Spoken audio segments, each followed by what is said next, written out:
Okay, let's get going with this show, Matthias. Sexy Viking, we were talking earlier. We're going to dig into some stories of overcoming. I've had a few stories I'd like to share, some personal injuries I've had to overcome, some life obstacles I've had to overcome, and just some like stories that I think are cool about other people overcoming and achieving victories in their life, whatever that particular circumstance happens to be. We'd like to talk about an injury I've sustained twice, once on each leg. It's a patellar tendon rupture. And, it's I don't know the exact statistics on it. I know it's not nearly as common of an injury as, say, an ACL or MCL tear or sprain, but it is, somewhat prevalent. A lot of professional strongmen, professional power lifters, NFL football players, basketball players have had this injury, and it's a little more prevalent today just by what, say, 30 years ago. Why? Athletes are becoming like more and more powerful as time goes on, and that, from my understanding, what causes a tendon rupture is a number of things, but it's usually happens when a very incredible amount of force is distributed all at once, and that force is not transferred properly, and kaboom, there goes the tendon. There's other tendon ruptures that are fairly common, biceps tendon, pec tendon, whatever, it could be any tendon, but the patellar tendon rupture is like one of the most severe because once it ruptures, the function or the communication between the lower leg and the upper leg is pretty much non-existent. Are you familiar with this injury at all, Matthias? The patellar tendon for me is more like, what I know is that, you train a lot, you accumulate a lot of fatigue, and sometimes it hurts a bit in the knee, and it's probably the patellar tendon. Right. So like in the middle of the knee, right? You got it. It's the thing that, okay, so if any viewer doesn't really understand what the patellar tendon is, it's the main tendon that attaches, I'm not a kinesiology expert here, just a simple layman's explanation. The tendon that attaches the bottom of your kneecap to the bottom of your leg and allows the force of your quadricep to communicate and function in relationship to the lower leg. So the first patellar tendon rupture I ever experienced was my senior year playing college football. And I basically I was playing offensive line at the time. We threw an interception. I was running downfield ready to blow someone up. Whistle blew. I planted on my left leg. Old boy from University of Pacific jacked me right between the numbers in my back while my left leg was planting, folded over my body. My heel bent up against the back. I don't know. It way over flexed the knee. I tried to force myself out of it. At the time, keep in mind, I was, very, very strong.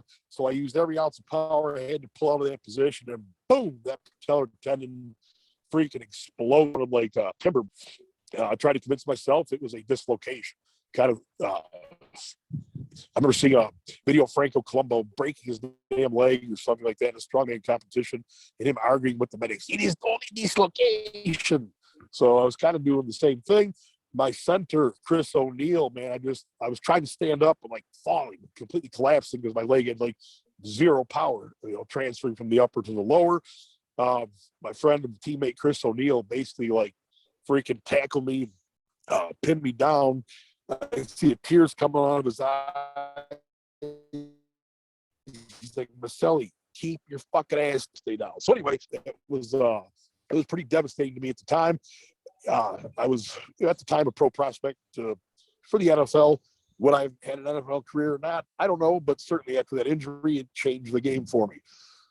What I did learn from going through that process was a lot about human performance. That was the event that led me to be introduced to the world-renowned Louis Simmons.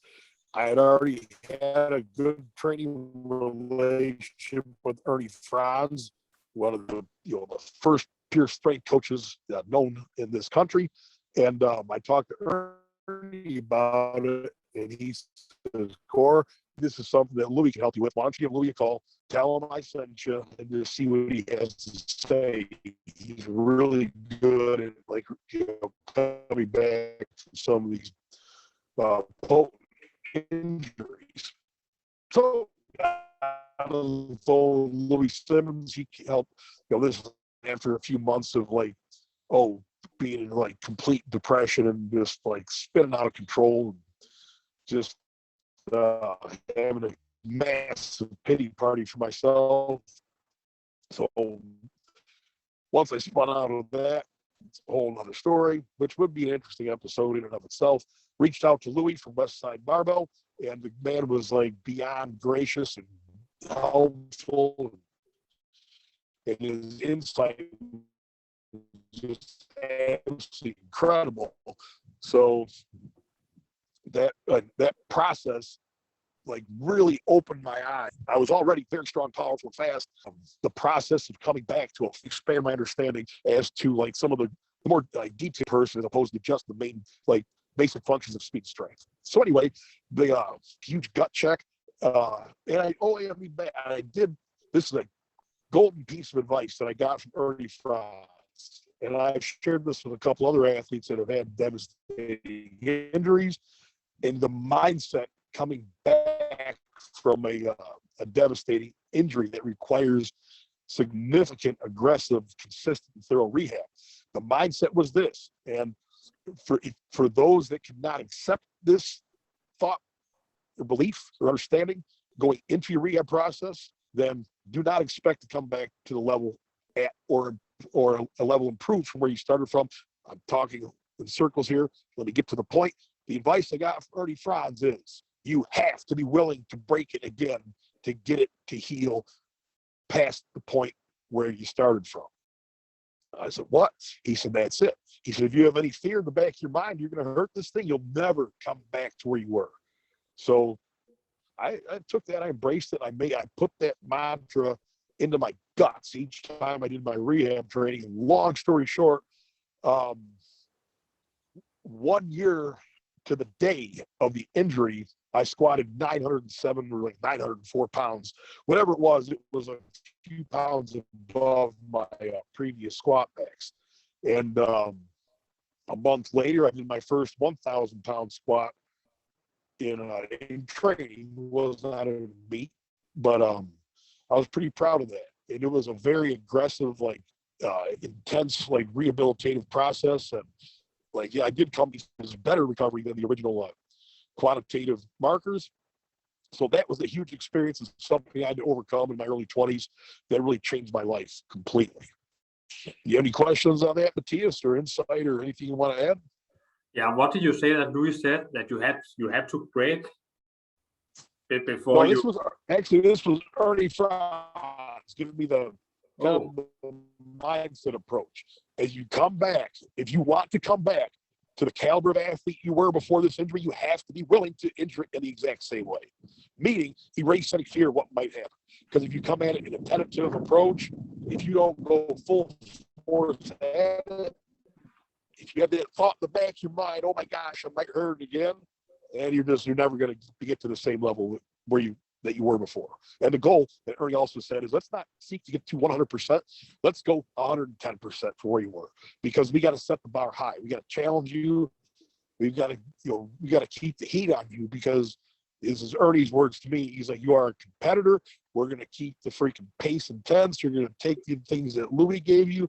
You're going to put it into your training, and you're going to come back and be stronger than you ever were before. So kind of got the technical, like rehabilitative process in motion from Louis, and had the mindset, and just the all balls, let's get it done attitude, fueling every workout from the phenomenal mentor to many, many human beings on this planet, the great great Ernie Franz. So anyone listening to the show, if you had an injury and it plagues you, man, get after it. Don't stop. Put a lot of effort into getting that function back. And then injuries are quite common, man. I mean, it could be we don't have to be a high level athlete to experience an injury that can impede your life performance. So just, if anyone can learn from that example I just gave, it is go after rehab training just like you're a freaking Olympic athlete, and you'd be surprised how your body can adapt and recover. Bueller? Yeah, I mean, weirdly enough, it makes sense that Like if you can get rid of that fear, then you're gonna have a higher pain threshold and you're gonna heal faster. And it's kind of like you are accepting that you might push so hard you injure yourself again. And weirdly enough, Right. that leads to getting rid of the injury you have. Whereas a lot of people like who are very very careful, very like, oh, I don't want to get hurt, and very mindful about pain and not avoiding it. Mindful about pain and mindful about avoiding pain. Sometimes they just have a lot of fucking pain for no apparent reason. and the psyche, yeah, they get hurt all the time, and it's like the psyche is mind fucking them, they're Absolutely. mind fucking themselves, like into feeling pain because they're so worried about it all the time, Right. like a fighter. Well, like a fighter who starts going to physiotherapy school or whatever and learns about all the tendons and stuff like that. And now it's not just, oh, I'm a little bit achy in my joint, I'll kick more with the other leg or whatever. No, now it's, oh, this tendon is maybe inflamed. Oh, I probably need a week of not so much kicking, because now they are so sciencey about, now they're so detailed about what might be wrong and how wrong it could possibly get in the worst case scenario. Yeah. Well, if you're talking about a fighter, shoot, it's a whole different ball game, man. Your body becomes a literal weapon, and that's a whole other conversation too. Your body is a weapon. I mean, it's up to you to make it sharp. Yep, there you go. Well, actually, I did mention that that was in 1994. That patellar tendon rupture was on my left knee, and virtually had no issues with it since. I mean, I'm 50 years old, and I've done some freaking put my body through some incredible tribulations. So I think I'm doing pretty good for the shape I'm in. Summer of 2019, the woman I was seeing at the time was in this volleyball league. And after work, I'd go up there and just hang out, have a couple drinks, watch your buddy play volleyball. And afterwards, you hang out, have a few more drinks, yuck it up, have a good time, blah, blah. Well, one night there was like, somebody got bumped out of the playoffs or a team didn't show. I forget the exact scenario, but there was just like a game that could have been an extra game that was able to play just for fun. So everybody's like, come on out and play. This is not a league qualifying game. It's just a pickup game. So at the time I was like, but there is a lesson to this. The lesson is when you get old, warm your ass up before you jump into some freaking highly explosive activity. So my dumb ass jumps out there. There's a guy on the other team that had played football at the University of Wisconsin. I don't really, my whole life, I've never been good at like rec sports or like having fun with sports. I always viewed it as like either like do or die. Either I'm not going to do it at all and fuck around, or I'm going to go up there and be as relentless as I possibly can. Especially there's another, a guy that played college football in my era on the other side of that net.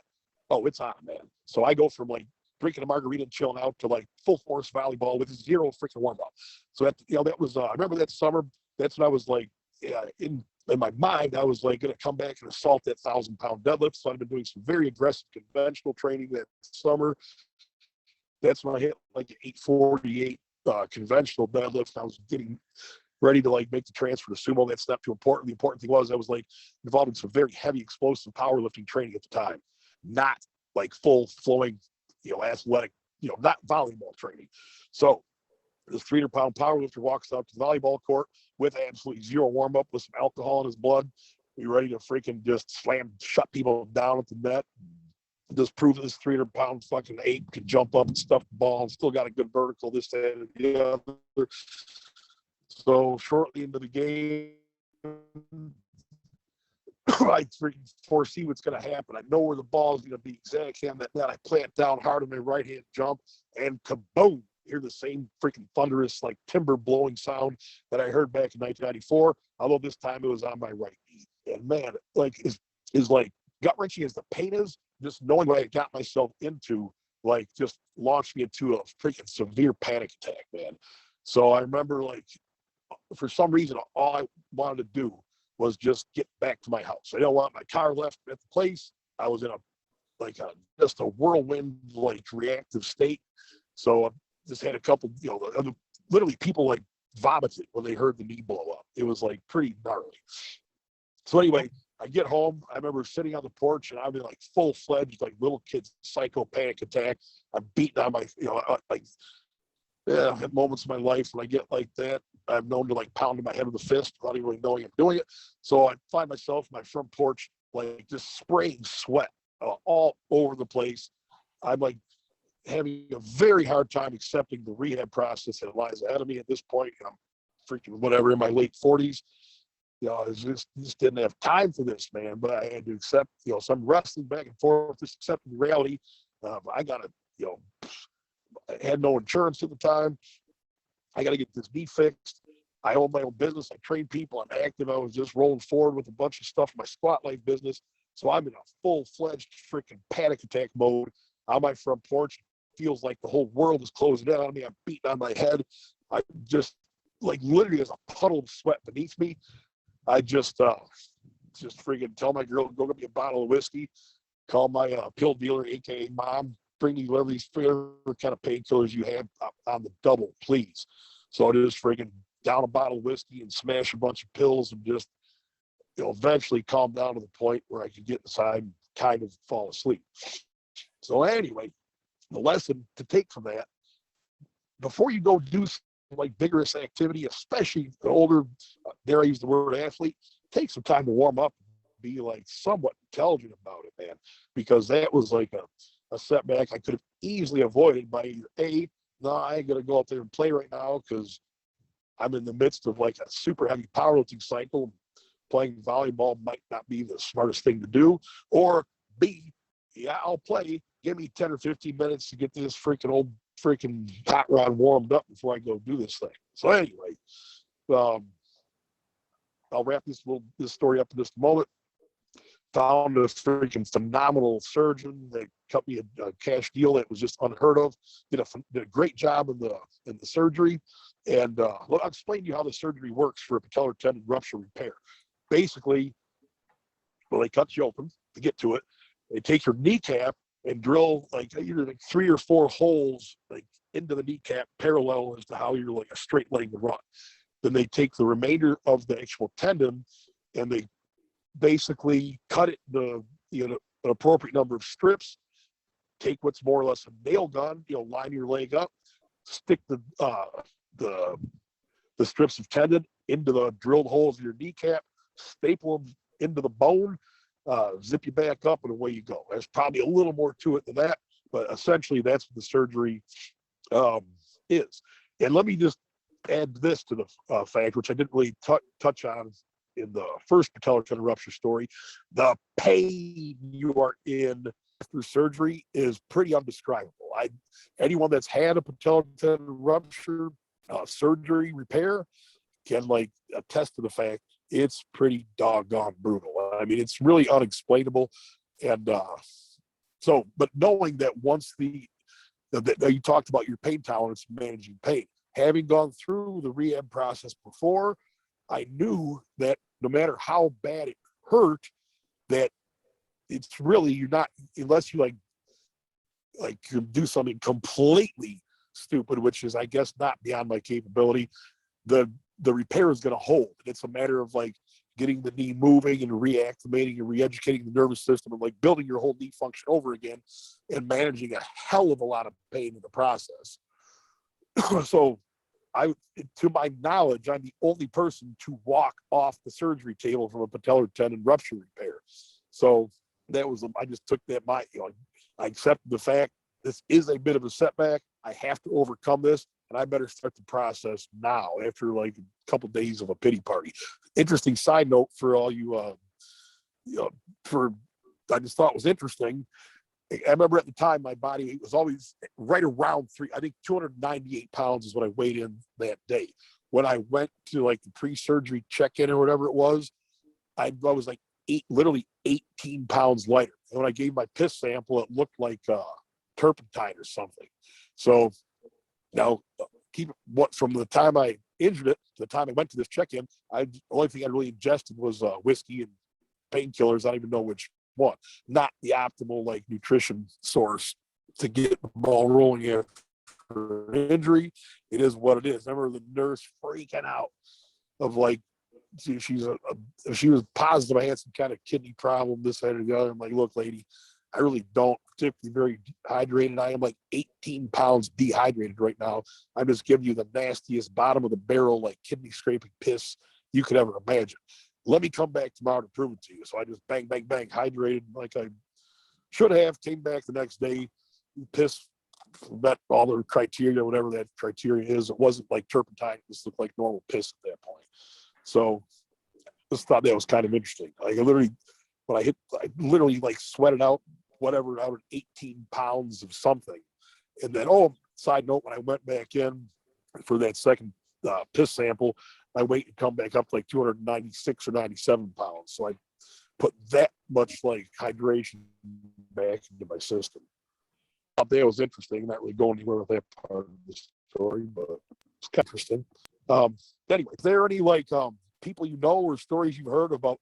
Let's get away from that like physical injuries to overcome. Is there anyone you know that you were like is either a hero or kind of an example to you of like how to overcome a tough situation in life, whether it's you, a friend, or just a story you've heard?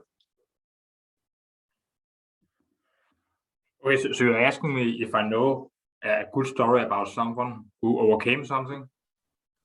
Yeah, absolutely. Like, yes, that's exactly what I'm asking you. I kind of went on autopilot there, just kind of listening, like I wasn't even part of the show. And then you asked me such a big question. Let me think. Yeah, put you on the spot a little. Yeah, you put me on the spot. Like I work here too, you know. Someone who overcame. I mean, that was Phineas Gage, you know. Say it again. Phineas Gage, the old guy who worked at a railroad station. He was like a supervisor or something. About it. Yeah, he was gonna like put some explosives into a rock to explode it, because it's a long time ago they used a little less advanced technology back then. And when he stamped it with his rod, he had apparently forgotten to put something in it, so it fucking exploded, pushed the rod out of the rock and out of his hand and through his skull, through his eye as well. Holy smoke. Yeah, but he just fell on his fucking ass, and he kind of got up and looked around, picked the rod up, and walked home or to the hospital or something like that. And I mean, he survived, but his frontal lobe was fucking trashed, you know. So his ability to control his actions, his impulses, and you know his thoughts were very bad. You know, now he could no longer work as like someone who was in charge and responsible of other people on the railroad place. He used a lot of foul language all of a sudden when he used to be very professional. So he got fired, and then he ended up traveling the world for the next 12 years while he was still alive, and went to sat on a museum, had pictures taken of him, you know. Yeah. Because he was kind of like an alive dead art, you know, because he was, I mean, a part of his brain was nearly dead, you know. Oh yeah. But apparently his frontal lobe kind of grew during those 12 years. It actually grew. Shoot, It healed probably a little good. bit. Yeah. I mean, he was never really the same. Just the fact he survived. Right. You know? Yeah, I would say you think that's probably a good lead in to talk about my like most maximum blunt trauma head injury. Now that you bring it up, I'll talk about that too. People listening to the show that already know me probably know the story to an extent, and I've shared a bit of it with you. But on September 17th of 2020, I was taking apart a big piece of equipment. It was I forget the exact, doesn't matter what brand it was. It was a large CrossFit rig. Anyone in the fitness world probably knows what that is. If you don't, just imagine like a large size jungle gym constructed out of a 3x3 square steel tube. So in the process of taking that piece of equipment apart, a 75-foot section, a 75-pound, I believe, 10-foot section of steel tubing swung down from like either 12 or 14 feet in the air and just hit an absolute home run dead center of my head. You know, completely pulverized the bridge of my nose, split my forehead open, literally right between the eyes. It was like a freaking dent going from like the top of my head down between the eyes and just shattering the bridge of my nose. It was and an engineering student worked out the math. It was a blunt force hit more powerful than what a Major League Baseball swing would equate to. Did I say that right? Basically, it's like getting cracked in the face with a Major League Baseball player 150% times that. So you talk about a frontal lobe injury, and growing up in the American culture, football, strength, fighting culture, whatever, you want to narrow that down. We're taught, we're ingrained, we're like freaking pretty much brainwashed to this. Okay, now keep in mind, this is a 75-pound steel beam bouncing off of my face. It was like a bucket of blood literally being like poured out on the floor immediately. A young man that was at the training center when it happened, he said he literally thought it was steel bouncing off of concrete. That's the sound he heard, but it was actually bouncing off yours truly's freaking melon. So I can I think it would probably be better if you asked me some questions on like what that frontal lobe damage is like to recover from, because it's kind of hard just sharing it because it's something I lived. If you can maybe help pick my brain a little bit and share with the audience what it's like having that frontal lobe damage and having it modify your behavior. I think people would at least find it interesting. So if you kind of help pick some information out of me, Matthias, I'd appreciate it. Well, I mean, like the frontal lobe, it sits in front of the brain, like in the forehead area. And usually, if someone like sits down, does a lot of like homework, mentally exhausting tasks, they start to get that headache in the forehead. That's the frontal lobe getting fatigued and being forced to improve over time, and it's type of fatigue. Like when you do bicep curls again and again, you get fatigue in your biceps, and later it grows. It's the same if you want a smarter brain that's better at good decision making, basically, and focus. And then when it's a bit too small, that's actually when you have ADD or ADHD. And when you have an injury in it, in particular, it gets fucking difficult to choose to be yourself in the way you want to be. It's like what's your self-image really? Because like you can't really control your impulses that well. And by impulse, I mean right. Okay, yeah, that's like, kind of the impulse control. Like that was like just radically like. Here's what I noticed, like coming back from it, your impulse control or like a huge like lack of inhibition like overcame me, but you don't really know what's happening while it's happening. It's only like reflecting upon your behaviors after, at least in my case, reflecting on my behavior after like a series of months, I finally realized, holy shit, was I fucked up? Pardon my French. And then like this interesting like phenomenon would happen. I don't know if there's an actual scientific term for it, but my polarity at just random intervals, my polarity would completely switch. It was like my left hand felt like my right hand, north felt like south, east felt like west. And it's a real freaking, I cannot even explain to you how bizarre that feels, because literally everything feels like it flips. And it feels like, it's hard to explain because it feels so natural, yet you can still comprehend that everything's like backwards. Am I doing even a reasonable job of explaining that, Matthias? Probably not. I mean, like literally. Yeah, I have never heard of that before, so I don't know what a good explanation would be, to be honest. Yeah, I can explain. Here's like in function. Here's kind of how we can explain it. In the Midwest area in the Midwest where I'm from, I've crossed the Fox River thousands of times, and I unequivocally know whether I'm traveling east or traveling west. But a few times after that injury, I'd get to the river, and I literally like had to like it felt like I was traveling east, but I'd literally be traveling west. So I'd have to like just literally pull over and stop and like recalibrate everything, because literally everything felt like polarity was flipped. North became south, east became west. Like even like sitting on the left side of the vehicle felt bizarre. It felt like I was sitting on the wrong side of the vehicle. It was pretty fascinating, if you ask me. Not pleasant to deal with, but fascinating nonetheless. Now, I also had these like periods of time where I would just like zone out. I'd find at the time I had a cool little like headquarters / workout facility office, and I might do like a morning workout with a couple buddies and have some tasks that needed to be done. Say I was supposed to start those tasks at like 10 a.m. Well, next thing you know, it'd be like 12:30, 1 o'clock, and I'd be sitting in the same exact spot, just like staring out the window. Which I guess doing that for like 10 or 15 minutes is not out of character for me. I tend to be a daydreamer, just think and whatever. But you know, when chunks of like two hours plus kind of disappear from underneath your feet, yeah, it's kind of hairy to deal with. So so anyway, I'm gonna be dead nut serious about this too. If you have experienced any head trauma, or a loved one or anyone you know has experienced any head trauma, man, get this some help right away, because I couldn't really have handled mine worse.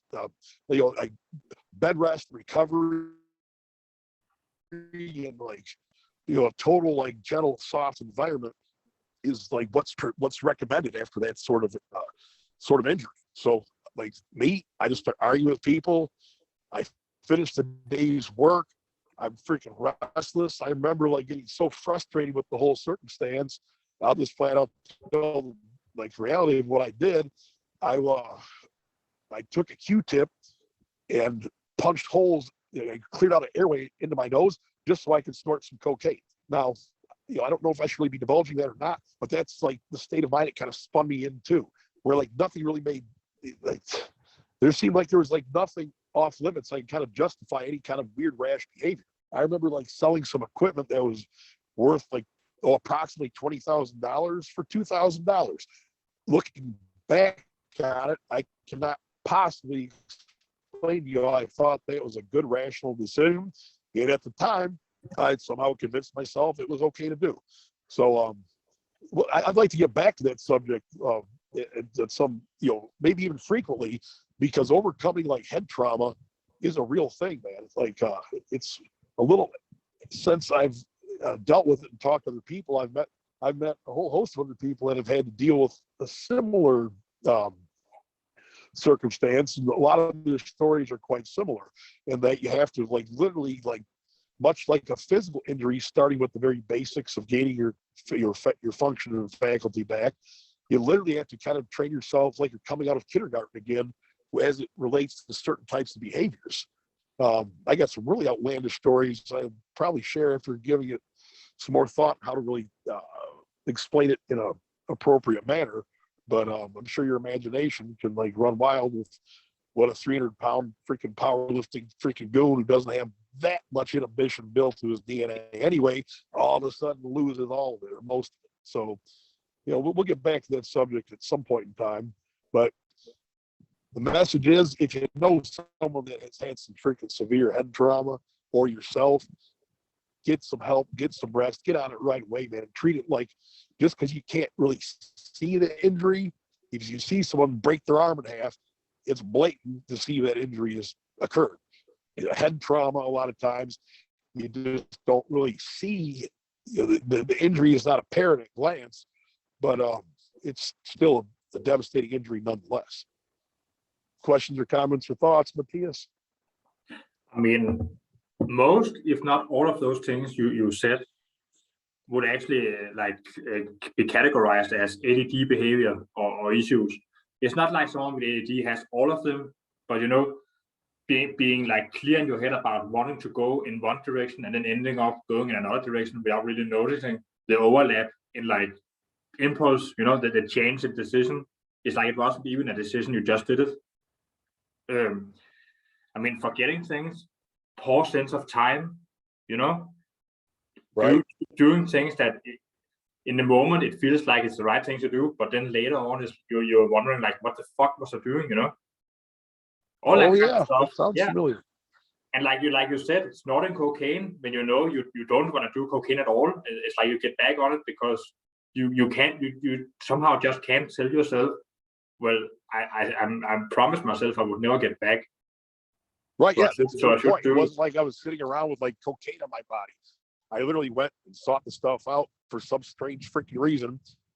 It is what, I mean, I'm just agreeing with what you're saying. Yeah, it's a real mind bender, man. It's kind of like you're lying to yourself repeatedly, but you don't even know it because it just kind of goes away and comes back sporadically in some type of way. And I mean, Yeah, people, if you know someone who has that kind of issue, you need to help them. And one way you can help them is giving them a fucking break. So the person No, sat around for 2-3 hours and didn't do shit doesn't mean he or her is lazy. It probably means they just need some fucking space. Maybe they need some fucking time to dial themselves back. Maybe they just need to be reminded, hey, weren't you supposed to do something? Oh yeah, that's right. Oh yeah, whatever. Let's just focus on doing it, not fucking bitch and moan about it or be judgmental, you know? And another thing, I've yeah, actually man. like, do you eat like legumes and eggs and dairy products and milk and nuts? Do I? Yeah, I do. I A mean, lot, a I lot don't of like have a specific. I would say eggs. You would probably categorize as somewhat. I go in spurts. I might have eggs like 20 days in a row. I might not have eggs for a whole month in a row. But like I tend to eat a lot of like nuts and peanut butter on a basis. What the heck are legumes anyway? Just beans and shit like that. yeah, stuff like Matthias? that. Yeah, just legumes like Yeah. beans. So I mean, to answer your question, yeah, I do eat a lot of like consistently do eat a lot of nuts and like kind Yeah, of like on and off with eggs. I mean, like I said, go in yeah, spurts where I eat a bunch of them and then might get sick of them for a while. But yeah, like but not. Yeah, consistently, I either have like cashews, pistachios, or peanut butter or something like pretty much daily. the reason is that there's a compound called molybdenum actually. But where you go, Hmm? I'm just listening.